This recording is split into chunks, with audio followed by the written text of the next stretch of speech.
Philadelphia's two big swings at offensive coordinator appeared to have missed, as the Birds' now reported top choice has chosen Justin Herbert, while their second option is looking somewhere else, leaving everyone to wonder if there are bigger problems inside the Eagles facility than we all realize. A.J. Brown and Lane Johnson's future, I think, playing a major part in Philadelphia's failures. Although I still have hope, there's still plenty of options out there. They just might be less than ideal. Thomas Mott, this is the Thomas Mott Show.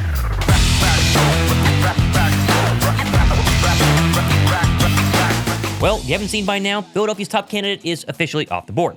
But instead of moving on to the next best option, everybody outside the NovaCare complex is in complete panic. While the flashy headline that Mike McDaniel chose Justin Herbert over Jalen Hurts sure sounds concerning, the details behind the decision are clearly not as big of a deal as everyone is making it out to be. However, Philadelphia is not out of the woods by any means as of right now, because their number 2 choice in Brian Daboll could be off the market any day, leaving all of us wondering who the heck the Eagles are going to sign to be their next OC, and I at least have some ideas. First, though, despite all the offensive coordinator panic, we have your second chance to enter the Jordan Spector Art Philadelphia Sports giveaway. This bad boy right here could be yours. If you're subscribed, drop a like on today's video, and why don't you comment down below your best guess at who the Eagles' next offensive coordinator will be. Winner is going to be selected on my next video, so comment below. Now, of course, you probably saw late last night, but if you didn't, we'll jump right in. Mike McDaniel is officially off the board. The former Dolphins head coach chose to join Justin Herbert and Jim Harbaugh out west in LA as the Chargers' new OC. And yes, if you're wondering, I'm bummed. This is a major loss. Philadelphia was in play, we'll talk about that in a second, but not landing my top candidate, the guy I think could totally change Philadelphia's offense. It's a blow. He now joins Justin Herbert and all of those playoff wins await out in LA. But the details are at least somewhat promising, maybe not. How about Jeff Darlington coming in late Tuesday saying, quote, "The Bucs and Eagles both pursued McDaniel as their top OC target. The Bucs were especially diligent in their courtship, and McDaniel was very engaged with them throughout. Ultimately, the lure of getting back to California and coaching Justin Herbert proved strongest." So, of course, what do we make of this? And, well, first off, it is at least interesting to confirm that McDaniel was the Eagles' top internal candidate, and they did reportedly push very hard to try and land him. Which, of course, has everybody upset. This makes it look like Mike McDaniel had no interest in Philadelphia. They didn't even interview him. But as we'll see, both of those are not true.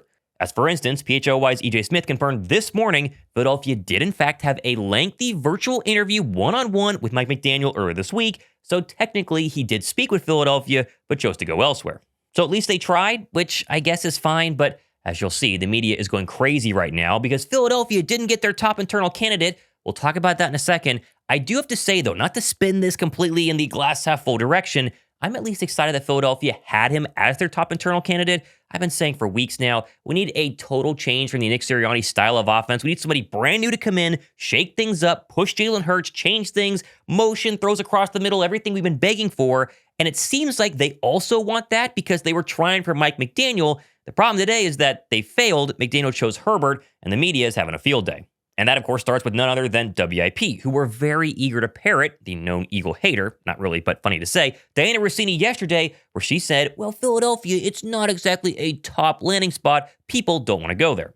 Coordinators that are on this list are aware that navigating Philly is difficult. And I mean, because of the way it's set up right now, who's on the team, and really what it's going to look like in the next few months. I think this offseason of any team right now in the NFL, I think this Eagles group has to probably do the biggest revamp of figuring out what they are. We know they're all in on Jalen. That's apparent. I don't think anyone's wondering about it. I don't think there's questions about it. All signs point to no one's giving up on the Super Bowl MVP. I just think that what is going to come with it are some hard decisions and figuring out who wants to be there and maybe perhaps who they need to bring in. And so in terms of the coordinator, I think they get it the way we see it as you know, looking from the outside. The roster's there. The skill is there. Look at this team, which is why it was so disappointing that they lost to the Niners, because it's just on paper, it's not even close.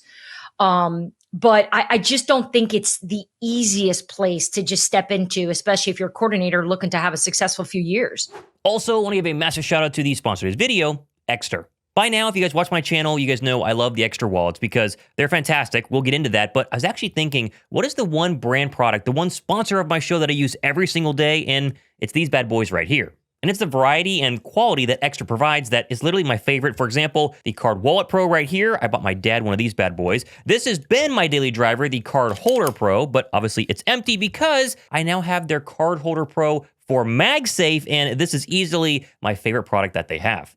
This is literally Extra's smallest, key factor for me, I love that, and most enhanced wallet yet. It snaps right on the back of your iPhone with MagSafe, and the magnets work on both sides, so it also attaches to any MagSafe accessory. It's made from 100% recycled aluminum, 30% smaller than the regular card holder Pro, which is crazy, and the card ejection, the best part, is smoother and faster than anything they made before. Plus, they said the design is cleanable, that it's going to be a lot more durable than the previous wallets, which were already very durable, but I tried this one out. I've had it for, 2 months, 3 months now? I literally cannot find a mark on it. This thing, it's absolutely incredible. And right now, Extra is running their New Year's sale, which goes from now until January 28th. So you still have time to go ahead and get 48% off, or at least that's what you would get if you didn't have me, because I asked for an exclusive discount code. And what do you know? Promo code Thomas Mott. I'll link it all down below. An additional 20% off. And so you're getting 68% off any of these Extra wallets or Extra products.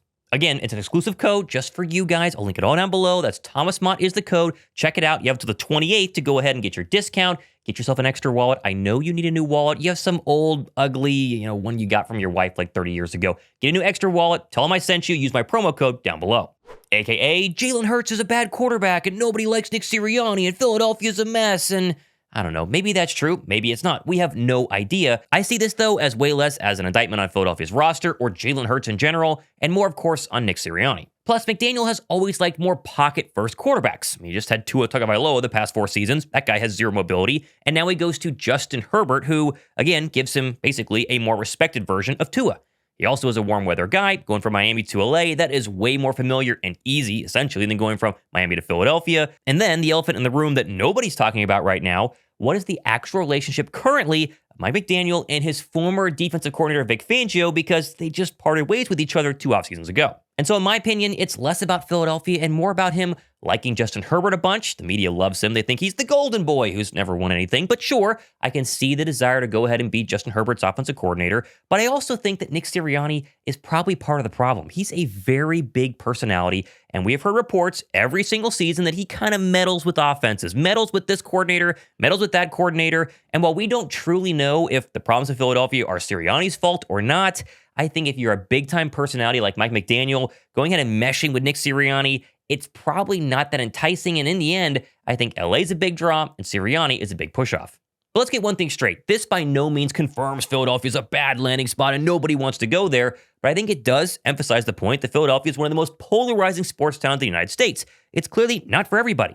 You have strong personalities in the locker room, strong personalities in the media, and a fan base that has a zero-tolerance policy. Miami is the exact opposite. It's very laid back, their stadiums are never full, and the Chargers are almost the exact same way.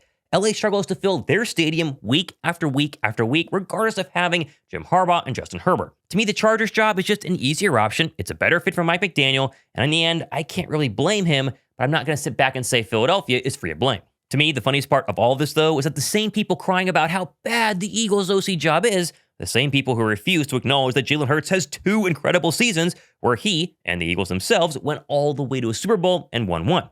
The same people seem to forget that 2 of the last 4 Eagle OCs ended up in said Super Bowls. They helped get them there and also got head coaching jobs as a reward. For whatever reason, the media, people outside Philadelphia, they focus on 2023 and 2025 instead of 2022 and 2024. But of course, I'm not in charge. I can't change the media narrative on Philadelphia. I think that Philly has, some internal struggles they're going to make hiring an offensive coordinator not super easy, but in the end, Mike McDaniel's out. You got to pivot now, and who they pivot to is going to be extremely important.